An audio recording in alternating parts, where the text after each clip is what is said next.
وإذ قال لقمان لابنه وهو يعظه يا بني لا تشرك بالله।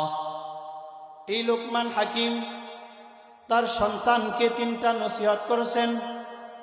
ওয়াহুয়া ইয়াইদুহু, তার সন্তানকে তিনটা ওয়াজ করছে। তার মধ্যে এক নাম্বার হলো ইয়া বুনাইয়া লা তুশরিক বিল্লাহ ইন্নাশ শিরকা লাযুলমুন আযীম। লোকমান হাকিম বলে, ও আমার সন্তান, এক নাম্বার তোমাকে আমি ওয়াজ কইরা শোনাই, তোমাকে আমি নসিহত করি। ও আমার সন্তান, তুমি আল্লাহর সাথে তুমি কাউকে শিরিক করতে পারবা না। সংসারের মধ্যে অভাব, 11 জন সন্তান, বলতেও পারতো যে ছেলেরা 11 জন ছেলে এদিকে আয় পড়া, প্রত্যেক মাসে 2000 করে টাকা দিবি, অভাব থাকবে? বলেন না, অভাব থাকবে? আমরা আমাদের সন্তানকে কি বলি? ওসিয়ত করেন এগুলো? সন্তান নষ্ট হয় কেন? কিন্তু লোকমান হাকিম সন্তানকে কি বলল? বলে, ও আমার বৎস, হে আমার বৎস, তুমি আল্লাহর সাথে তুমি শিরিক করতে পারবা না। কেন? শিরিক হলো বড় জুলুম। শিরিক কি? বড় জুলুম। এটা আমার 1 নম্বর ওসিয়ত। বলে কেন? শিরিক করলে আল্লাহ তাআলা নারাজ হয় কেন? আশরাফ আলী থানভী রহমতুল্লাহ আলাইহি একটা উদাহরণ দিচ্ছেন। বলে, এক মেয়ে তার স্বামীকে বলতেছে, স্বামী আমার, দেখো তুমি রিক্সা চালায় তুমি কাজ করো, তুমি আমাকে পাশের বাড়ির যে আমার ভাবি আছে, সে একটা মোবাইল কিনছে, আমাকে একটা মোবাইল দিতে হবে। কি দিতে হবে? মোবাইল কিনে দিতে হবে। বলে, আমি রিক্সা চালাই, আমি কিভাবে দিব? তারপরেও তার মন রক্ষার্থে একটা মোবাইল কি করে দিল? কিনে দিস। আবার 1-2 মাস যাইতেই দেখে মুখটাকে এমন ফুলাইছে। বলে, কি হয়েছে? তোমাকে মোবাইল কিনা দিছে, এখন সমস্যা কি? বলে, এখন সমস্যা হলো পাশের বাড়ির যে ভাবি আছে, সে একটা দামি লেহেঙ্গা কিনছে, এটা আমার কিনে দিতে হবে। কি দিতে হবে? লেহেঙ্গা কিনা দিতে হবে। বাস, যা কষ্ট করে দেই, গরিব মানুষ, তাও কষ্ট করে কি করছে? লেহেঙ্গা কিনা দিচ্ছে। আবার কতদিন গেছে, ঘরে আসছে, আসার পরে দেখে আজকে যে মুখ ফোলানো দিছে আর কি হয় না, খোলে না, আর স্বামীর দিকে তাকাইও দেখে না। বলে, কি হয়েছে বলো না আমাকে? বলে, আজকের যে দাবি এটা পূরণ করতেই হবে। বলে, তুমি দুইটা কইরা তুমি দাবি করছো, আমি পূরণ করছি ইনশাআল্লাহ, আল্লাহ চাইতো তো এই দাবিটাও আমি কি করব? পূরণ। বলে, ওই যে পাশের বাড়ির যে একটা মেয়েকে আমার পছন্দ হয়েছে, বুঝেন নাই? পাশের বাড়ির এক ছেলেকে আমার পছন্দ হয়েছে, ওইটাকে আইনা দিতে হবে। দিবে? বলেন না দিবে? এতদিন যেইগুলো ছিল এগুলো যৌক্তিক, এখন যেটা আছে এটা অযৌক্তিক। এই জন্য আল্লাহ তাআলা বলেন, ও আমার বান্দা, সব কিছু আমি মাইনা নিতে পারি, সহ্য করতে পারি, কিন্তু শিরিকটা সহ্য করতে পারে না। তে লোকমান হাকিমের 3টা নসিহতের ভিতরে আল্লাহ তাআলা এই যে বান্দার সাথে আল্লাহর সাথে যে সম্পর্ক করায় দিছে, শিরিকের ভিতরে তাওহীদ শিক্ষা দিছে। নিজের সন্তানকে টাকা চাই নাই, পয়সা চাই নাই, অন্য কোনো কিছু চাই নাই, সন্তানের কাছে চাইছেন কি? বলে, তাওহীদ শিক্ষা দিছে। আল্লাহ তাআলা তো আরো খুশি হয়ে গেছে। আল্লাহ তাআলা মহা খুশি হয়ে গেছে। খুশি হইয়া আল্লাহ তাআলা সন্তানকে মাঝখানে লোকমান হাকিমের এই ওয়াজটাকে থামায় দিয়ে মাঝখানে আরেকটা ওয়াজ আল্লাহ তাআলা করছে। ওয়াসাইনাল ইনসানা বিওয়ালিদাইনি ইহসানা ওয়াসাইনাল ইনসানা বিওয়ালিদাইহি حملته أمه وهنا على وهن وفصاله في عامين أن اشكر لي ولوالديك ইলাইয়াল মাসির। আল্লাহ তাআলা খুশি হইয়া আল্লাহ তাআলা সন্তানকে একটা ওয়াজ করছেন, সন্তানকে একটা নসিহত করেছেন। ওয়াসাইনাল ইনসান, আল্লাহ তাআলা বলেন, ও দুনিয়ার সন্তানেরা শোনো, এ মানুষেরা তোমরা শোনো, বিওয়ালিদাই, তোমাদের পিতা মাতার প্রতি তোমরা দয়া করবা। বাবা এই নসিহত করছে কি? আল্লাহর তাওহীদ শিক্ষা দিছে। আর আল্লাহ কি দিয়া দিছেন? বলে পিতা মাতাকে কি করবা? ইহসান করবা, দয়া করবা। কেন? উম্মুহু ওয়াহনান আলা ওয়াহন হামালাতহু উম্মুহু ওয়াহনান আলা ওয়াহন। কারণ মা ওয়াহনান আলা ওয়াহন মানে কষ্টের পরে কষ্ট, বিরামহীন কষ্ট। পেটে ধরা 10 মাস 10 দিন কষ্ট, তারপরে আবার দুধ পান করানো কষ্ট, 2 বছর পর্যন্ত লালন পালন করা কষ্ট, বিরামহীন কষ্টের পরে কষ্ট, কষ্টের পর কষ্ট। এই জন্য বলেন যে তুমি তাদের প্রতি কি করবা না? রাগ করবা না, তাদের প্রতি খারাপ আচরণ করবা না। তারা যেন শব্দ করে এমন কোনো কথাও তুমি বলবা না।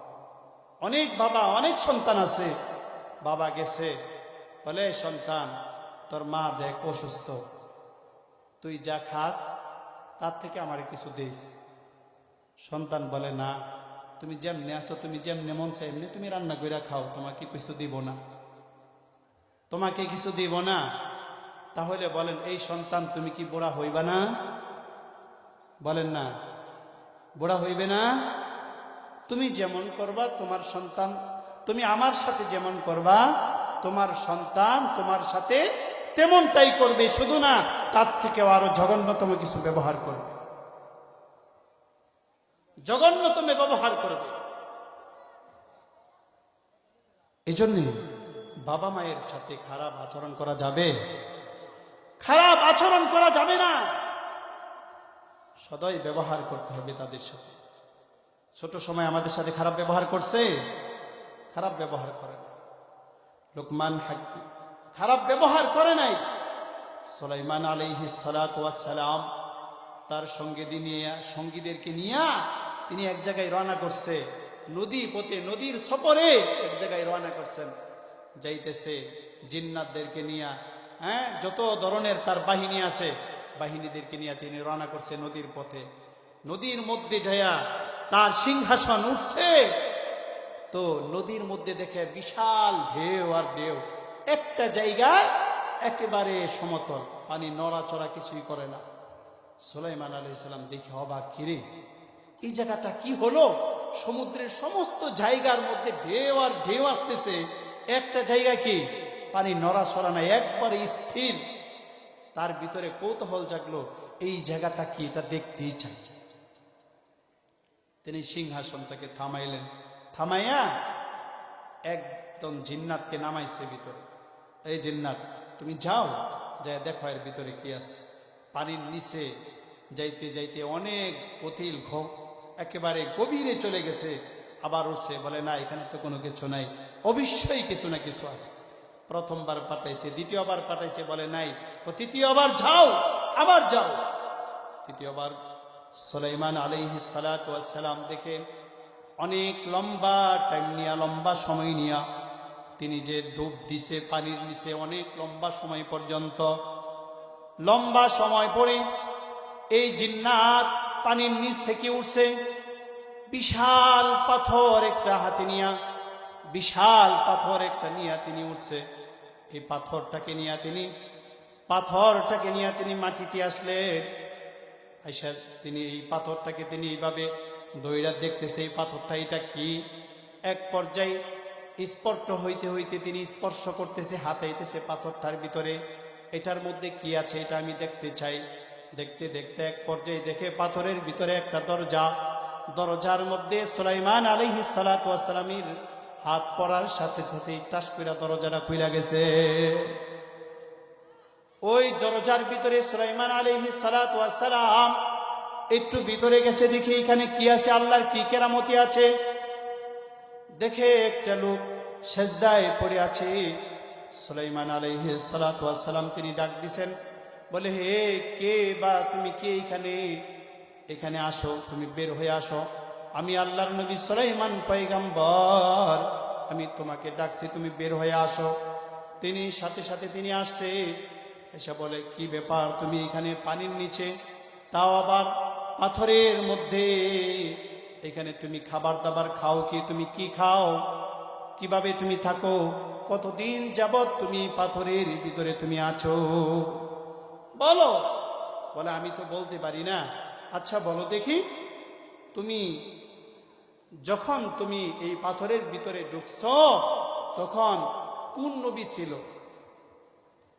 ওই লোকটা বলতেছে, ও পয়গম্বর, আমি যখন পাথরে ঢুকি তখন মুসা আলাইহিস সালাতু ওয়াস সালামের জামানা ছিল। সুলাইমান পয়গম্বর অবাক হয়ে গেছে, কিরে আশ্চর্য কাণ্ড, 350 বছর পর্যন্ত তুমি পাথরের ভিতরে আছো। কয়শো বছর?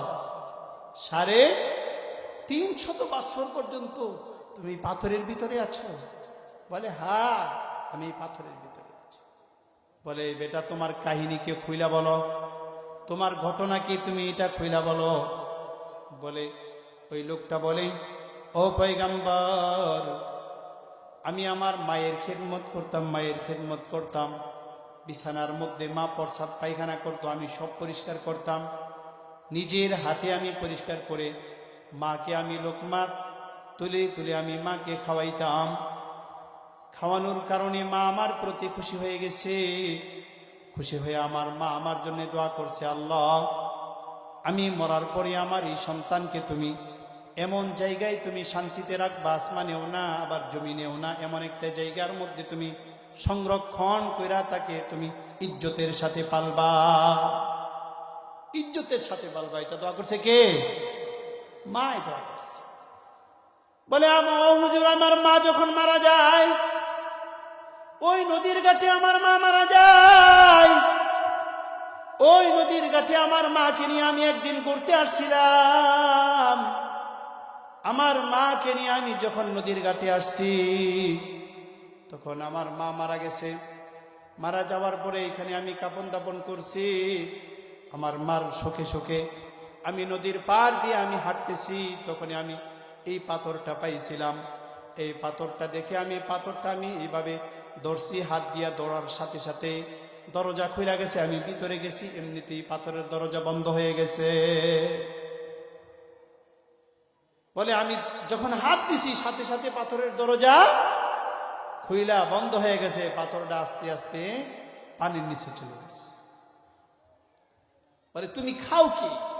বলে আল্লাহর পক্ষ থেকে আল্লাহ তাআলা আমার জন্য খাবার নিয়ে আসে। তাহলে কেন বলেন? আল্লাহ তাআলাই হুকুম দিছেন, বলে বাবা মায়ের প্রতি খারাপ ব্যবহার করা যাবে না, ও সন্তান, কখনোই করা যাবে না। তো এটা আল্লাহ তাআলা কি করছেন? সন্তানকে হুকুম করছেন। তে লোকমান আলাইহিস সালাতু ওয়াস সালামের ওই যে লোকমান আলাইহিস সালাতু ওয়াস সালাম যে সন্তানকে তাওহীদ শিক্ষা দিছে, আল্লাহ কি শিক্ষা দিছেন? সন্তান কি শিক্ষা দিছেন? বাবা মায়ের প্রতি ভালো ব্যবহার, সৎ আচরণ। এটা কে শিক্ষা দিছেন? আল্লাহ।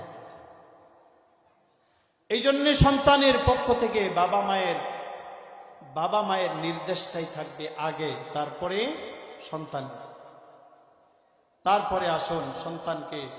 লোকমানে হাকিম তিনি সন্তানকে আবার কি আদেশ দিছেন? 2 নম্বর আদেশ দিছেন, ইয়া বুনাইয়া ইন্নাহা ইন তাকু মিসকালা হাববাতিন মিন খারদালিন ফাতাকুন ফি সাখরাতিন আও ফিস সামাওয়াতি আও ফিল আরদি ইয়াতি বিহাল্লাহ ইন্নাল্লাহা লাতীফুন খাবীর। লোকমান হাকিম বলে, ও সন্তান শোনো, কোনো ব্যক্তি যদি কোনো আমল করে ওই আমলটা যদি সরিষার দানা পরিমাণ হয়, ওইটা ভালো হোক ওইটা খারাপ হোক, ওই আমলটা যদি পাথরের ভিতরেও থাকে অথবা আসমানের মধ্যে থাকে অথবা জমিনের নিচে থাকে, যেখানেই থাকুক না কেন, আল্লাহ তাআলা ওই আমল করনে ওয়ালাকে সহ ওই আমলটা হাজির করবে। আপনি ভালো করেন অথবা খারাপ করেন, হাসরের ময়দানে উপস্থিত করতে পারবে তো? সিসি ক্যামেরা দিয়া কি ধরে?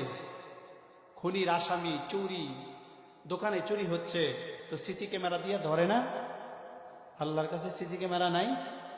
আগে মানুষ এটা বিশ্বাস করতো না, বলে 60-70 বছর জীবনী, এটা কিভাবে আল্লাহ তাআলা রেকর্ডিং করে কিভাবে সামনে নিয়ে আসবে? সিসি ক্যামেরা হইয়া যত প্রযুক্তি বাড়তেছে তো কোরআন বুঝা তত সহজ হচ্ছে মানুষের জন্য, তত সহজ হচ্ছে। মানুষ যদি ভিডিও কইরা রাখে, ভিডিও কইরা রাখতে পারে, আহকামুল হাকিমিন আল্লাহকে ভিডিও কইরা রাখতে পারবেন না? আপনি কোন জায়গায় অন্ধকারে চুরি করতেছেন, অন্ধকারে কেউই না দেখুক, দেখেন কে?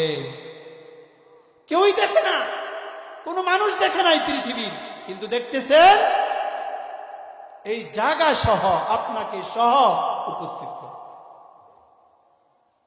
বাছার উপায় নাই, বাঁচতে পারবো না। এই সন্তানকে আপনি এটা শিক্ষা দেন, এই সন্তান তুমি যাই করো না কেন আল্লাহর সামনে কিন্তু একদিন উপস্থিত হতে হবে। সন্তান আল্লাহর সামনে একদিন উপস্থিত হতে হবে। 3 নাম্বার যেটা শিক্ষা দিলেন সুলাইমান, 3 নাম্বার যেটা শিক্ষা দিলেন লোকমানে হাকিম, ইয়া বুনাইয়া আকিমিস সালাহ, ও আমার সন্তান, ও আমার বৎস, তুমি নামাজ কায়েম করো, তুমি নামাজ কায়েম করো। 3 নাম্বার কি শিক্ষা দিছে? বাবাই নামাজ পড়েন না, সন্তানকে আবার নসিহত করবে নাকি? হ্যাঁ, বাবার নামাজ নাই, নামাজের খবর নাই, আবার সন্তানকে বলেন তো দেখি। শুক্রবারে মানুষ ব্যস্ততা বেশি না শুক্রবার ছাড়া অন্য সময় ব্যস্ত বেশি? শুক্রবারে অফিস আদালত সব কি বন্ধ না? শুক্রবারে জুমার টাইমে মানুষের ব্যস্ত, তাও তো ব্যস্ত, কিন্তু ফজরের টাইমে মানুষের ব্যস্ততা বেশি না জোহরের টাইমে ব্যস্ততা বেশি? ফজরের টাইমে 3 জন আর 4 জন মানুষকে, ফজরের টাইমে লোক কই? সবটি ঘুমায়। এই মুনাফিকের দল এইগুলো। মুনাফিক চিনার উপায়, ফজরে সবটি নাকটাই না ঘুমায়, ছেলেও ঘুমায়, বাবাই ঘুমায়, মাও ঘুমায়, মেয়েও ঘুমায়। অবাধ্য হবে না তে কি হবে? সভ্য আশা করা যায়? বলে হুজুর সারাদিন কাজ করি তো, গরিব ঘরে জন্মাইছি তো, সারাদিন কাজ করতে হয়, এই জন্য নামাজ পড়তে পারি।